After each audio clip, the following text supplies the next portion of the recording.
Welcome back. In our last video, we looked at how to solve the roots of a complex number. We gave the formula and we took an example to that effect. If you have not checked this out, please make sure to check the previous video to this for much more explanation on that.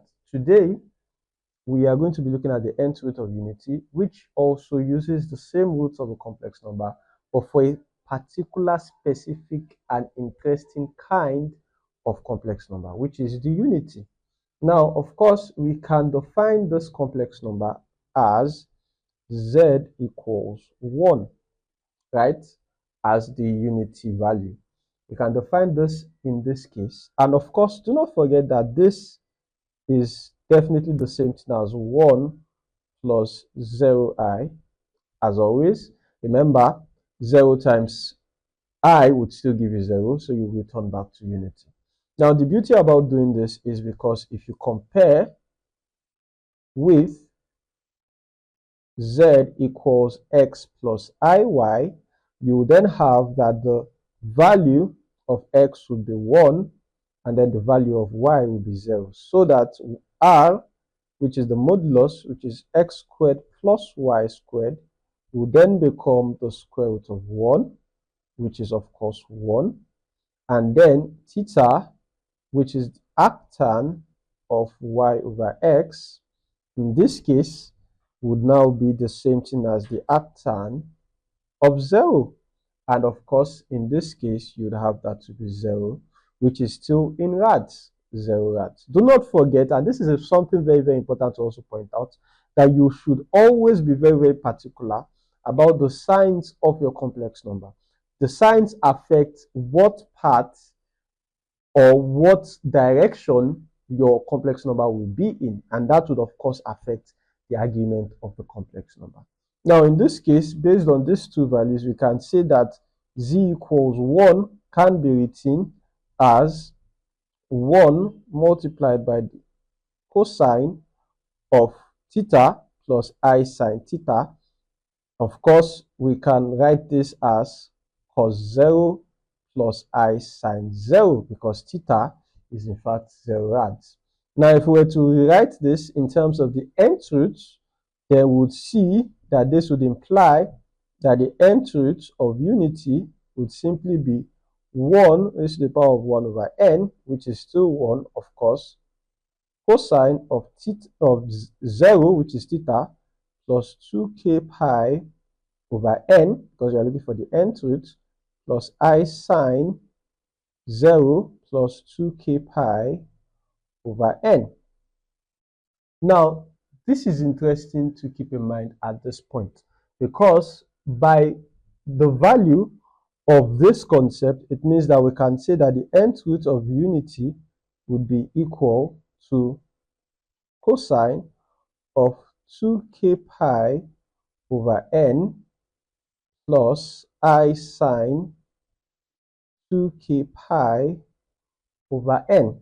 Now, this is very, very interesting because k, of course, would run from 0, 1, 2, till you get to n minus 1. So it means that for the nth root of unity, this is a general standard for the value of the nth root of unity. Now, this is very, very interesting because you would notice that for the nth root of unity, or for the unity complex number itself, there are some very, very, very, very interesting concepts for it, right? And those concepts are, of course, very, very, very unique.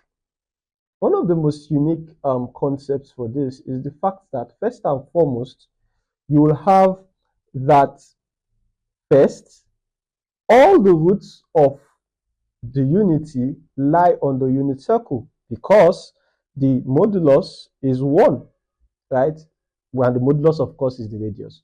So it means that every single root of unity lies on the unit circle, because its radius is still 1 for each of those roots.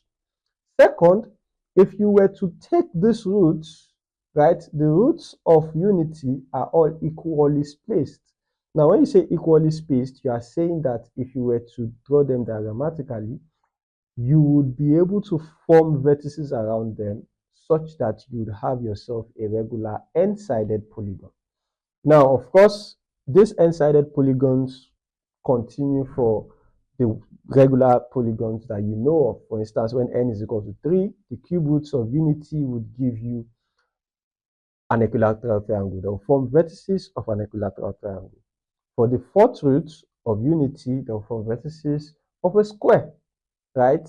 And then for the fifth root, that will give you a pentagon, and so on and so forth, right? So these are very, very important properties that the nth root of unity has.